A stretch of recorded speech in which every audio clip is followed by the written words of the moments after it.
মই ডিমৰ থোকা বনাম। এনেকৈ ডিম 5টা ভাঙি লৈছোঁ। ভাঙি লৈ ইয়াতে অলপ নিমখ দি ইয়াত ধুনীয়াকৈ ফেটি ল'ম। ফেটি লৈ এটা এক্সট্ৰাকৈ আকৌ ইয়াত অকণমান এইটোত ৰিফাইন অলপ সানি লৈছোঁ। ইয়াতে মই ভাপত বইল কৰিম। বইল কৰি দেখিব আৰু এটা বইল হ'ব দিম আৰু কুকাৰ গেছত পানীৰ ওপৰত। ইয়াতে নিমখ অলপমান দিওঁ। নিমখ অলপমান হালধি চালধি নিদিওঁ, নিমখ দি এনেকৈ ফেটিম। এতিয়ালৈ এনেকৈ মই ফেটি লওঁ। ধুনীয়াকৈ ফেটা হ'লে দেখাম। ডিমখিনি এনেকৈ ধুনীয়াকৈ ফেটি ল'লোঁ। এতিয়া এইটো ট্ৰেন্সফাৰ কৰি বইল হ'ব দিওঁ। ফেটি লৈছিলোঁ, ফেটি লৈ চাইডতে এটা ট্ৰেন্সফাৰ কৰিলোঁ। এতিয়া বইল হ'ব। পানী গৰম হ'বতে তাৰ ওপৰতে ডিমটো দি ঢাকোন মাৰি দিছোঁ। ইয়াৰ ওপৰত এনেকৈ দিম ইয়াৰ ওপৰত শিলগুটি দিম। পানীখিনি যাতে উতল আহিলে বস্তু লৰচৰ হ'ব নোৱাৰে, এনেকৈ এইটো শিলগুটি দি দিছোঁ। ঢাকনখন মাৰি এটা আধা ঘণ্টামান লাগিব। এয়া বইল হ'ব দিওঁ। কণী টুকা বনাম। ডিমখিনি ভাপত বইল হৈ আছে। চাম আৰু এতিয়া হৈছে না অকণমান। এনেকুৱা হৈছে ডিমটো।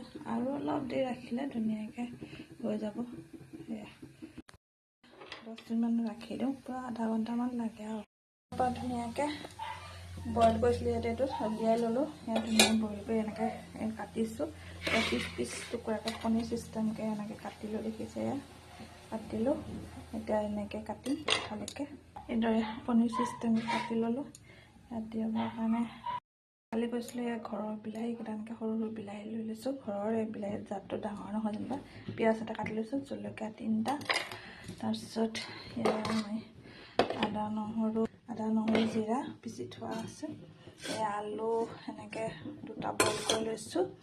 এতিয়া কণীখিনি দেখিলে কাটি ল'লোঁ কণী চিষ্টেমকৈ। এতিয়া কেৰাহীতে পাতিছোঁ। তেল গৰম দি সেইখিনি বনাওঁ। কণীৰ থোকা আলহী আহিব যিহেতু এইফালে ফ্ৰেঞ্চবিন শুকান ভাজিৰ কাৰণে কাটি থৈছোঁ। ফ্ৰেঞ্চবিন, গাজৰ, আলু এনেকৈ মই কেপচিকাম কাটি থৈছোঁ। কণীৰ ৰেচিপিটোকে বনাই দেখাম আজি। প্ৰথমতে কাটি ল'লোঁ। ইফালে কেৰাহীত তেল গৰম হৈছে। ডিমখিনি ফ্ৰাই কৰি ল'ম। কণীখিনি যেনেকৈ কাটি বইল ভাজি লওঁ তেনেকৈ ডিমখিনি ভাজি লওঁ।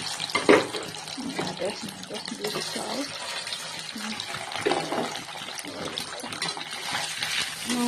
ডিমখিনি বইল কৰোঁতে নিমখ দিছিলোঁ। এতিয়া নিমখ নিদি ফ্ৰাই কৰি ল'ম।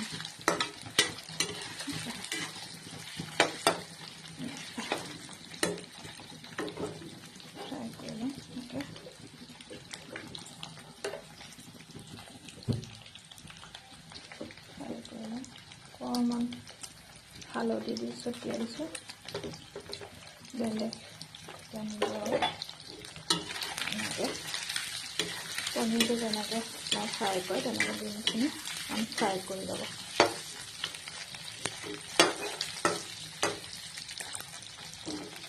এইদৰে মই আজি ডিমৰ ৰেচিপি এনেকৈ বনাইছোঁ।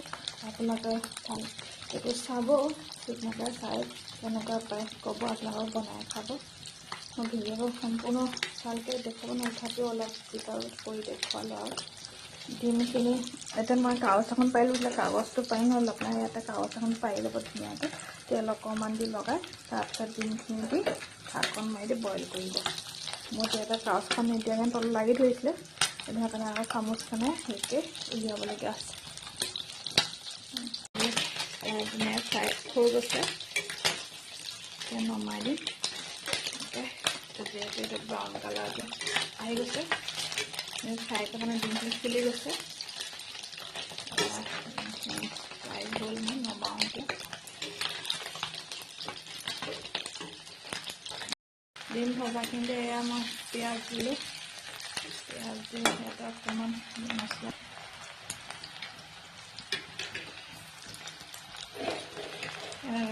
মছলা অলপ দি দিছোঁ।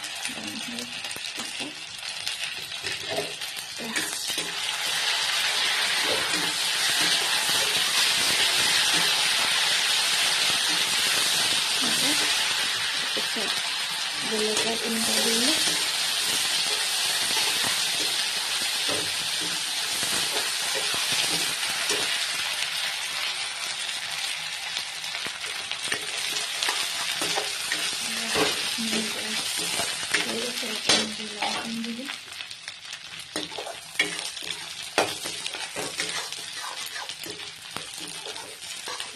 মছলা নাই দিয়া দেই আদা নহৰু জিৰা দিছোঁ আৰু জলকীয়া 3টা দিছোঁ ল'ৰা ছোৱালীৰ কথা আছে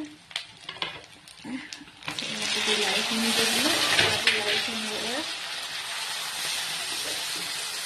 আপোনালোকেও এনেকৈ বনাই খাবচোন ডিমৰ তৰকাৰীটো এনেকৈ বনাই মাংস ভাল লাগে খাবলৈ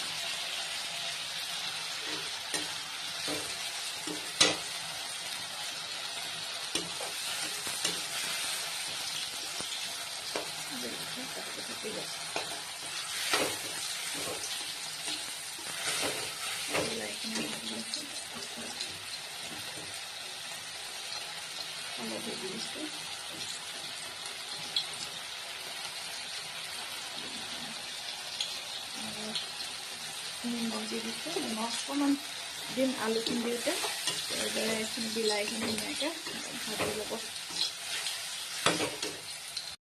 এইখিনি হৈ গৈছে অলৰেডি তাতে মই এতিয়া আলুখিনি দি দিম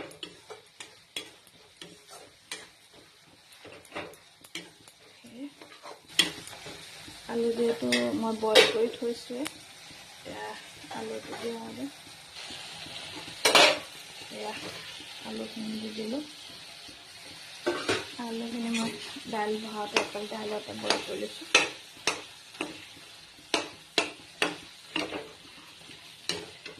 ইফালে কিমান ভাজিবলৈ তেলো ইফালেও শুকান ফ্ৰাই তেলো গৰম হৈ গৈছে অলপ আহিলে নিমখ অলপ আৰু দিলোঁ মই আলু কমাই দিছিলোঁ কৈছিলোঁ আলু 2টা দিম অলপ আলুখিনি ভাজি দিম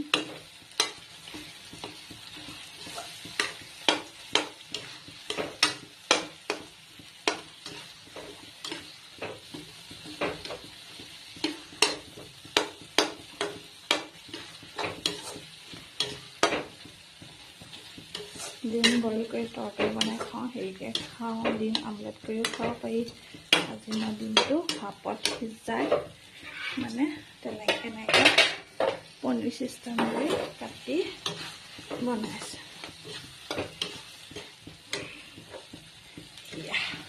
এইখিনি দি দিলোঁ মই অলৰেডি এনেকৈ মিলাই দিওঁ মই পানীটো দি দিম গৰম পানী এই বাতিত অকণমান যিহেতু দাইল লাগি আছিলে ৰাখল দিলোঁ পানী দিওঁ বাৰু পানী দিলোঁ আৰু অলপ পানী দিওঁ বেছি পানী নকৰোঁ জোল নকৰোঁ এনেকৈ দাইল বনাইছোঁ হেৰি বনাইছোঁ আছে মোৰ ডিমৰ ঢোকা বনালোঁ ডিমৰ ঢোকা ৰেচিপি আপোনালোকৰ বনাই খাব বাকীখিনি বনাওঁতে ইমান টাইম নালাগে ডিমটো যেতিয়া বইল হ'ব দিম তেতিয়া অলপ টাইম লাগিব পানীখিনি গৰম হ'লে দিব তাৰ চিমত দি ভাপত থ'বলৈ দিব কাৰণ বেছি পানী যেতিয়া আমি উতলি থাকোঁতে উতলি থাকে নহয় তেতিয়া বাচনটো অলপ লৰচৰ হৈ যায় পানীখিনি গৰম হোৱাৰ পিছত ধুনীয়াকৈ ওপৰত আপোনাৰ গধুৰ কিবা এটা দি ল'ব মই শিলটো দি লৈছোঁ ৰেচিপি মই দোকান আঞ্জা আপোনালোকে বনাই খাব আঞ্জাখন অলপ উতলক পোৱা নাই বাৰু নমাই দিম আৰু পিছত উতলক আৰু 5 মিনিট উতলাৰ পিছত হৈ যাব মোৰ পনীৰ তৰকাৰী হৈ গ'ল নমাম দৰে বনালোঁ মই